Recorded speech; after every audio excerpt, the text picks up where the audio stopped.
What's up, everyone? It's your boy again, Indie Coach George Caliores with Anabolic State of Mind, No Excuses, Functional Strength and Conditioning. This was an overhead press day. It was the first training session since I found that the contest was canceled. And since it's been canceled, I feel like getting some movement back, not being so linear, moving like a normal person again.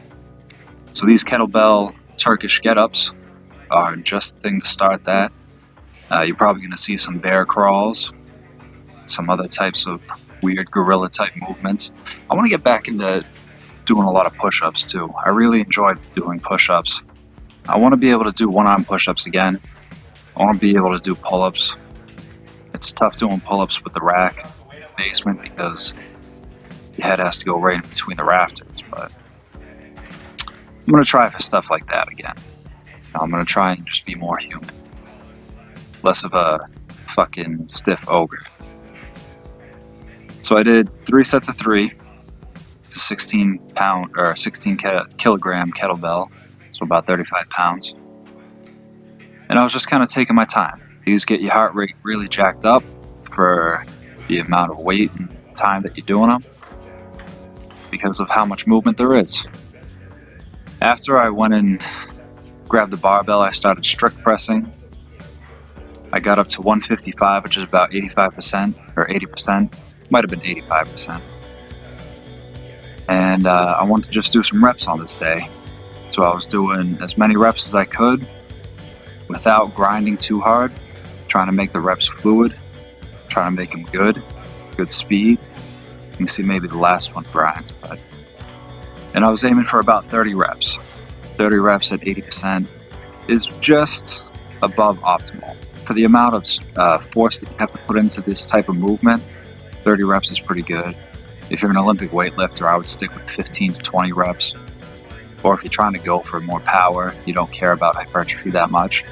As you're getting closer to the meet, I wouldn't be doing 30 reps at 80%. I'd be doing like 5 sets of 3, working on speed.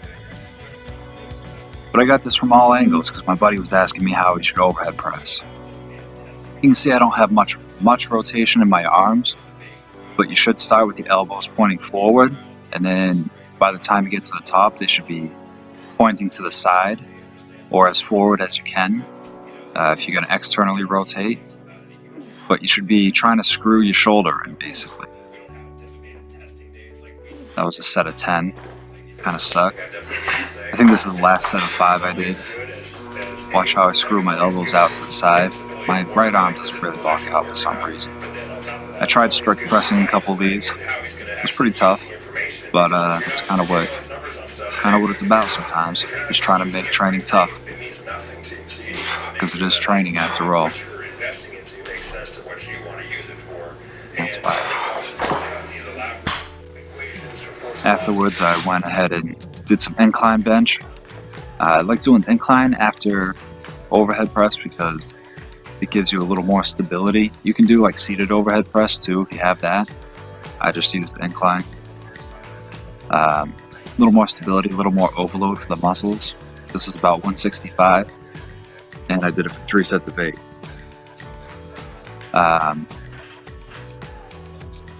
Nothing too crazy. I mean, y'all know how to incline bench. I used my same overhead grip that I would on the incline. Afterwards, I did some ring dips. I did 3 sets of failure.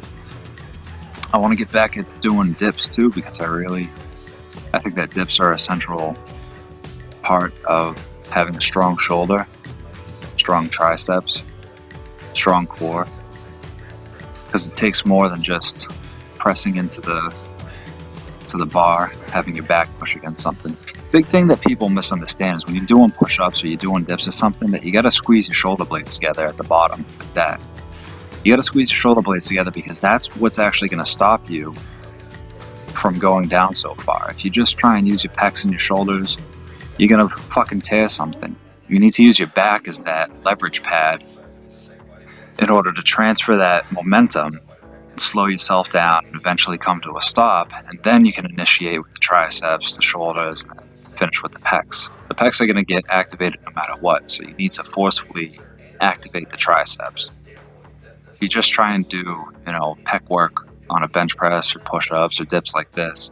Eventually what's going to happen is your pecs are going to become so dominant because they can handle so much more weight that your triceps will be not very good, and you'll end up getting a pec or shoulder injury.